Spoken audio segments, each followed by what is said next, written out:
Hello and welcome to the beach as the Wimbledon Channel pop-up comes to Eastbourne, and it's typical classic British weather. A bit of sun but a bit of cloud, and it's the final stop before Wimbledon as a host of big players come to experience a bit more grass before they make their way to SW19.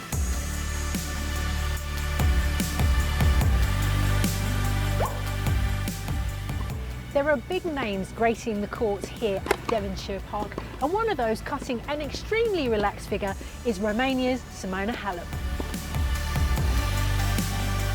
So what is it about Eastbourne that you like so much? I love the atmosphere, I love the people, they are very relaxed and they are really enjoying the time spending here next to the courts with us. Also the courts, you have many courts to practice, and also the tournament, like it's a nice tournament and it's a good tournament. I had a look at your social media and I see you've posted a picture of Wimbledon. How are you feeling about the third Grand Slam of the year? Well, I feel excited because it's a grass court and it's very special, but I cannot say what I expect because I never known grass, so I just want to go there and to play day by day as good as possible and to try to win some matches. You seem more happy within yourself, a smiling Simona. What's changed over the last few months?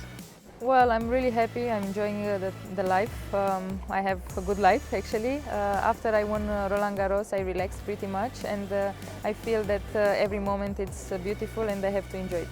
And in terms of Wimbledon itself, the British experience, I'm sure you've done the whole strawberries and cream. Pims. I had already some strawberries. You had already.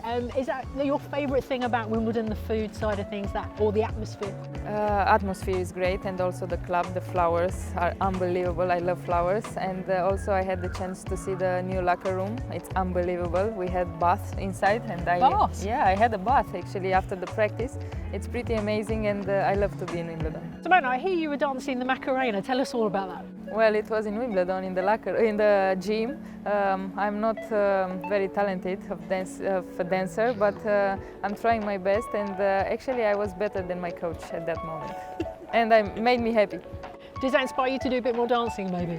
I love to dance, but I'm not great, so maybe after tennis I will have some lessons. We've seen different winners on the tour, and we've seen different winners of Grand Slams. Does that make it more exciting for the women's game? I think it's great for the sport because you don't get used to one player. Every week it's a different player that is winning a tournament.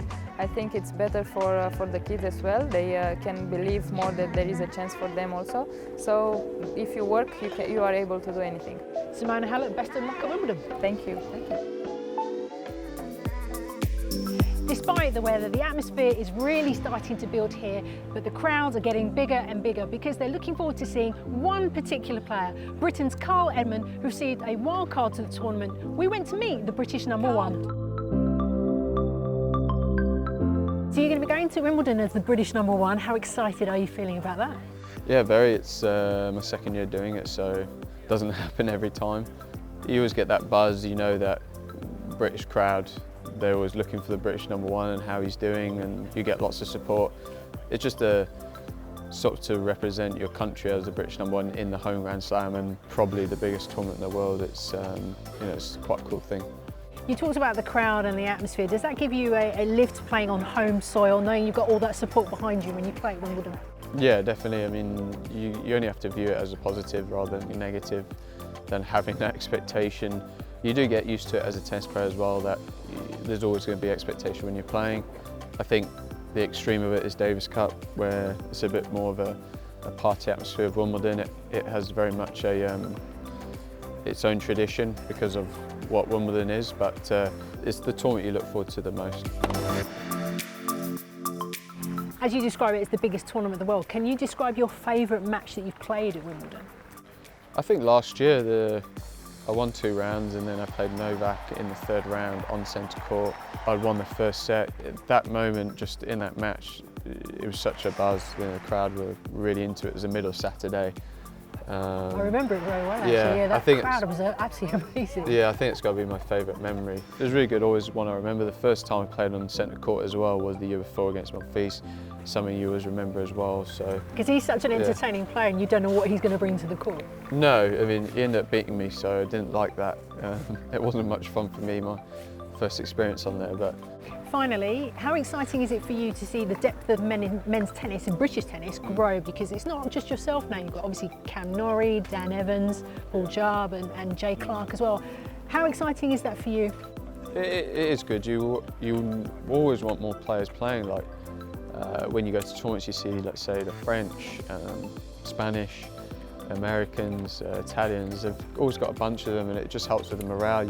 You know people at tournament, you can hang out with them a bit more, go to dinners with them. There's quite a bunch of the doubles guys with Jamie, Dom, Joe, Skupskis, Bamage and Mara. There's quite a few of them that are around as well, and that just helps, especially sort of the younger guys. I grew up with them, so I know them from a younger age.